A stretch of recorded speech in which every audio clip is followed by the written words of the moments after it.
Biogeography. The interface between the physical geography and the human geography has led to the development of biogeography, which includes. अब ये जो interface रहा physical geography और human geography के बीच में, इसने जन्म दिया तीसरी ज्योग्राफी को, जिसको हम बोलते हैं बायोजियोग्राफी। अब इस बायोजियोग्राफी में क्या क्या इंक्लूड होता है?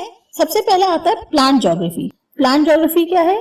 Which studies the special pattern of the natural vegetation in their habitat. जो भी वहाँ की नेचुरल वेजिटेशन है वो किस जगह पे हुई है, वहाँ के लोगों को किस तरह से अफेक्ट करती है, उस सब की स्टडी जो है प्लांट ज्योग्राफी करता है। जू geography which studies the special patterns and the geographic characteristics of the animals and there habitats. जू ज्योग्राफी स्पेशल पैटर्न्स की स्टडी है और ज्योग्राफिकल कैरेक्टरिस्टिक्स की स्टडी है, एनिमल्स की, और जो वहाँ पर जिस तरह से वो रहते हैं, वहाँ की उनका किस तरह का रहन सहन है, क्या खाते हैं, वो सब चीजें जो है वो डिपेंड करती है जू ज्योग्राफी पे।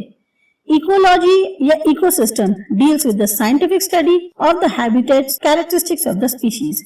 जो इकोलॉजी होती है या इकोसिस्टम है वो साइंटिफिक स्टडी है वहां पर रहने वाले स्पीशीज की, कि उनकी क्या कैरेक्टरिस्टिक्स है, उसके बारे में पढ़ने के लिए हम इकोलॉजी का यूज करते हैं।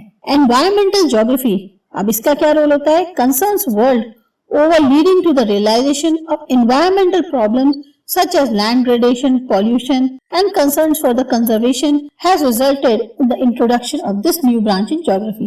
Environmental जैसे कि मतलब बताया है कि हम अपने एटमॉस्फेयर, अपने एनवायरनमेंट के बारे में पढ़ेंगे, उसमें कौन कौन सी प्रॉब्लम्स होती हैं, कि कहाँ कहाँ जमीन कैसी है, पॉल्यूशन कितना ज्यादा है, या जिस तरह से भी प्रॉब्लम्स हैं उन सबको डील करने के लिए हमारे पास एनवायरनमेंट रिलेटेड, तो उसके लिए हमने एक नई ब्रांच निकाली है ज्योग्राफी की, जिसको हम बोलते हैं एनवायरमेंटल ज्योग्राफी।